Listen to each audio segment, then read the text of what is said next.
জঙ্গলের বাইরে একটা ঘরে একটা ছাগল আর তার 7টা ছোট ছোট সুন্দর সুন্দর বাচ্চারা একসাথে থাকতো। ছাগলটা নিজের বাচ্চাদের খুব ভালোবাসা দিত আর তাদের খুব ভালোভাবে খেয়াল রাখতো। অনেক সময় ছোটদের জন্য ঘাস আর ফল আনার জন্য ঘর থেকে বাইরে যেতে হতো, আর তখন এই ছোট ছোট বাচ্চাগুলো ঘরের মধ্যে একা একাই থেকে যেত। ছাগলটা জানতো কি জঙ্গলে একটা বদমাশ শিয়াল থাকে আর তার নজর তার ছোট ছোট বাচ্চাদের উপরে আছে, তাই সে তাদের সব সময় বিপদের থেকে রক্ষা করত। এরমই একবার সেই ছাগলটা ঘাস আর ফল আনতে বাইরে বেরোচ্ছিল, তো সে তার বাচ্চাদের বলল, দেখো বাচ্চারা, আমি বাইরে যাচ্ছি, তোমরা সবাই ঘরেই থেকো, দরজা ঠিক করে বন্ধ করো, আর অন্য কেউ আসলে তোমরা দরজা খুলবে না, ঠিক আছে? হ্যাঁ ঠিক আছে মা। হ্যাঁ ঠিক আছে। কিন্তু আমরা তোমায় কি করে চিনবো মা? কি করে জানবো যে দরজায় তুমি আছো বলো? আমি এই গানটা শোনাবো।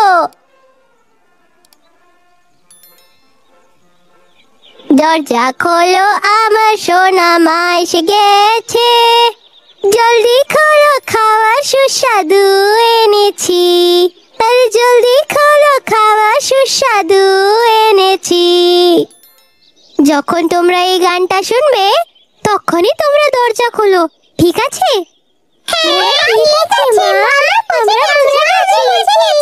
সেই ছাগলটা নিজের থলি উঠালো, কিন্তু একটা বদমাশ শিয়াল ছাগলটা আর তাদের বাচ্চাদের সব কথা চুপি চুপি লুকিয়ে শুনছিল।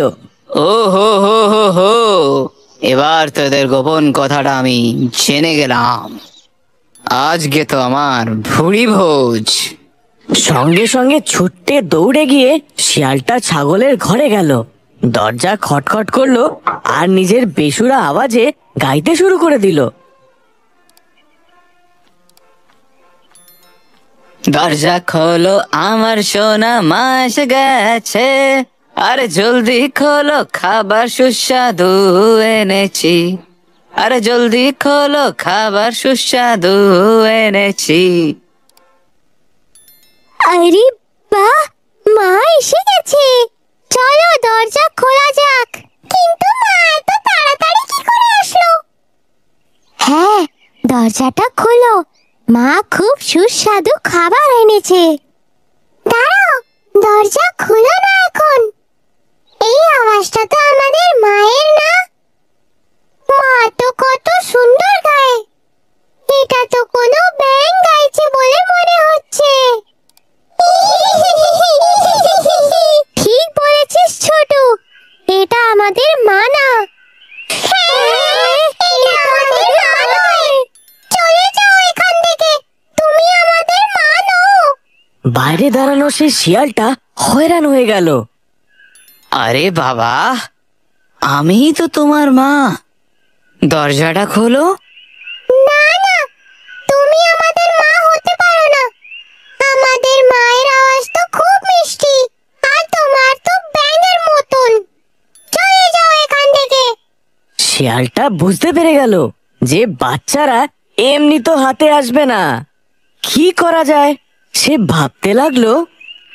আরে এরা তো জানতে পেরে গেল আমার আওয়াজটাও না, কি করি? আইডিয়া, এক্ষুনি মধু খেয়ে আসছি। শিয়ালটা বুঝতে পারলো যে মধু খেলে তার গলাটা সেই ছাগলের মতন সুন্দর হয়ে যাবে। সে জঙ্গলে মৌমাছিদের ছাতা খুঁজলো, তারপরে যেমনি তেমনি ভাবে মধু খেলো আর সঙ্গে সঙ্গে ছাগলের ঘরে আসলো। আরে কি যেন ছিল ওই গানটা? হ্যাঁ, দরজা খোলো আমার সোনা মা যে এসে গেছে, আর তাড়াতাড়ি খোলো যে খাবার মজারই এনেছি। হ্যাঁ, এটাই তো ছিল। ছাগলের ঘরে এসে সে দরজা খটখট করলো। শিয়ালটা সেই ছাগলের মতন আওয়াজ বের করার অনেক চেষ্টা করলো,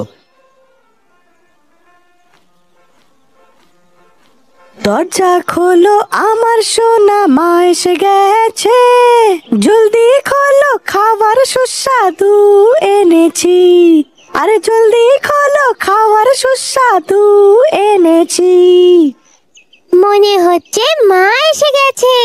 হ্যাঁ হ্যাঁ, আওয়াজটা তো মায়ের মতন মিষ্টি।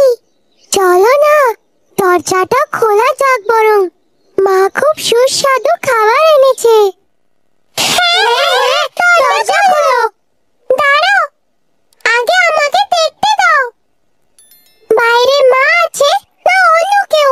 বাচ্চারা দরজার কাছে গেল আর নিজের ফুটো দিয়ে দেখতে লাগলো। ওরা কালো পা দেখতে পেল। ও বলল, এ আমাদের মা নয়, ওনার পা তো ফর্সা ফর্সা, আর এর পা তো কালো কালো দেখতে। এ আমাদের মা নয়, দরজা খুলো না।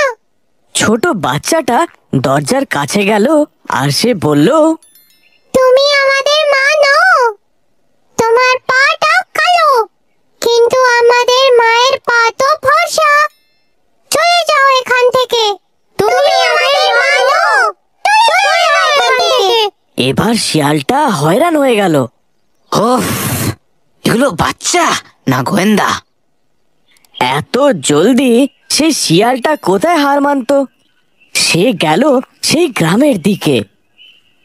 দুপুরের সময় ছিল, ঘোড়াওয়ালা দুপুরের সময় আরাম করছিল। শিয়ালটা চুপি চুপি করে আটার বোড়ার মধ্যে নিজের পা ঢুকিয়ে দিল। এবার ওর পা ছাগলের মতন সাদা হয়ে গেছিল। এবার দেখছি কিভাবে দরজা না খোলে। শিয়ালটা আবার ছাগলের ঘরে গেল আর দরজা খটখট করে গাওয়া শুরু করে দিল। দরজা খোলো আমার সোনা মা এসে গেছে, জলদি খোলো খাবার সুস্বাদু এনেছি, আরে জলদি খোলো খাবার সুস্বাদু এনেছি। এবার তো একদম মাই এসেছে। হ্যাঁ, এবার তো মাই এসেছে। দেখো কত মিষ্টি গলা। দ্বিতীয় বাচ্চাটা নিচে ফুটো দিয়ে দেখলো, তো সে দেখলো সাদা পা আছে। আর দেখো পাটাও ফর্সা। চলো না, দরজাটা খোলা যাক, আমার খুব খিদে পেয়েছে। হ্যাঁ হ্যাঁ, মা এসেছে, চলো দরজা খুলি। না না, দরজাটা খুলো না, ওটা মা না, অন্য কেউ এসেছে। কিন্তু বাকি বাচ্চারা ছোটর কথা একদম শুনলো না আর দরজাটা খুলেই দিল। আর তারপর কি হলো? শেয়ালটা খুব জোরে চেঁচালো, আমার সোনা বাচ্চা, আমি হলাম তোমাদের মা। তোমাদেরকে আমি খাবার দেওয়ার জন্য না, খাওয়ার জন্য এসছি। শেয়ালটা ঘরের ভেতরে ঢুকে গেল। ওকে দেখে বাচ্চারা অনেক ভয় পেয়ে গেল। সবাই চিল্লাতে লাগলো, বাচ্চারা এদিক ওদিক পালাতে লাগলো আর শেয়ালের থেকে লুকাতে লাগলো। এবার কি করে বাঁচবে আমার থেকে? আমি তোদেরকে ধরেই ছাড়বো। শিয়ালটা এক এক করে সব বাচ্চাদের খুঁজলো আর ধরে একটা থলিতে ভরে দিল। থলিটাকে নিজের কাঁধে রেখে খুব মজায় গুনগুন করে জঙ্গলের দিকে চলে গেল। ও হো হো হো, ছোট্ট ছোট্ট মিষ্টি মিষ্টি বাচ্চা, আজকে তো আমার সত্যি ভুড়ি বোঝ। শেয়ালের থেকে বেঁচে সব থেকে ছোট বাচ্চাটা চুল্লির কাছে গিয়ে লুকিয়েছিল। শেয়ালের ধ্যান ওর উপর গেল না আর সে বেঁচে গেল। কিছুক্ষণ পরে যখন ছাগলটা খাবার দাবার নিয়ে ঘরে ফিরলো, তো সে দেখে যে ঘরের দরজা তো খোলা আছে আর ঘরের সব জিনিসপত্র ছড়িয়ে ছিটিয়ে রয়েছে। ভয়ের চোটে সে বাচ্চাদের ডাকতে থাকলো, বাচ্চারা, আমার ছোট বাচ্চারা, কোথায় তোমরা? দেখো দেখো, আমি তোমাদের জন্য কি এনেছি। মায়ের আওয়াজ শুনে সব থেকে ছোট বাচ্চাটা বাইরে আসলো আর বেচারা কাঁদতে থাকলো। শিয়ালটা সঙ্গে সঙ্গে ওকে গলায় লাগিয়ে নিল আর জিজ্ঞেস করলো, তোমার ভাই বোনেরা কোথায়? ছোট বাচ্চাটা কাঁদতে কাঁদতে মাকে সব সত্যিটা বলল। ছাগলটা রেগে মেগে লাল হয়ে গেল। আমার বাচ্চাদের নিয়ে গেছে? ওর এত সাহস! এখনই খবর নিচ্ছি ওর। চলো আমার সাথে। বাচ্চাদের আর ওই শিয়ালটাকে গিয়ে খুঁজি। এদিকে শিয়ালটা সেই থলিটা নিয়ে দৌড়াচ্ছিল। কিছুক্ষণ পর সে হাঁপিয়ে গেল। সে ভাবলো, এখন কিছুক্ষণ বিশ্রাম করে নি।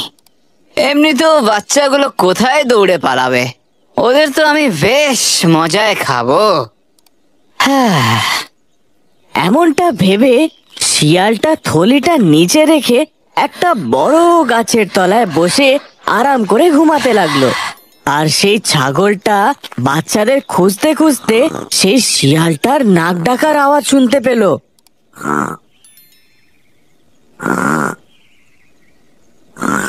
ছাগলটা দেখলো যে শিয়ালটা আরাম করে ঘুমাচ্ছে। পাশে থাকা থলিতে বাচ্চারা এদিক ওদিক নড়ছিল। বাচ্চাদের জীবিত দেখে ছাগলটা নিশ্চিন্ত হলো। আর সে চুপি চুপি করে থলির কাছে গেল আর ওটাকে খুলে দিল। সব বাচ্চারা থলি থেকে বাইরে বেরিয়ে গেল। বাচ্চারা মাকে দেখে খুব খুশি হয়ে গেল। ইতিমধ্যেই সেই ছোট বাচ্চাটা একটা বড় পাথর আনলো আর সেটাকে সেই থলিতে ঢুকিয়ে দিল। আর তাকে দেখে সব বাচ্চারা বড় বড় পাথর এনে সেই থলিতে ভরে দিল। ছাগলটা থলিটাকে দড়ি দিয়ে বেঁধে দিল। এবার ছাগলটা আর তার 7টা বাচ্চা পাশের ঝাড়িতে লুকিয়ে পরের গল্পটা দেখতে লাগলো। কিছুক্ষণ পরে শিয়ালটার নিদ্রা ভাঙলো। ওহো, খুব দেরি হয়ে গেল। এবার আমি বাড়ি যাই আর ছোট ছোট বাচ্চা খাই। শিয়ালটা থলিটা নিয়ে বেরিয়ে পড়লো। এর খুবই ভারী, ভীষণ ভারী লাগছে। এতগুলো বাচ্চা, আজ তো আমার ভুড়ি ভোজ। আমি তো পেট ভরে খাবো। থলি উঠিয়ে শিয়ালটা চলতে লাগলো, কিন্তু পাথরে ভরা সেই থলিটা সে সামলাতেই পারছিল না। নদী পার করতে গিয়ে যেমনি না সে জলের মধ্যে নামলো, পা স্লিপ করে সে জলের মধ্যে পড়ে গেল আর জলের স্রোতে বইতে লাগলো। আরে আরে, আমায় কেউ একটা বাঁচাও! আরে আরে, বাঁচাও! ছাগল আর তার 7 বাচ্চা শেয়ালের এই অবস্থা দেখে হাসি বন্ধই করতে পারলো না।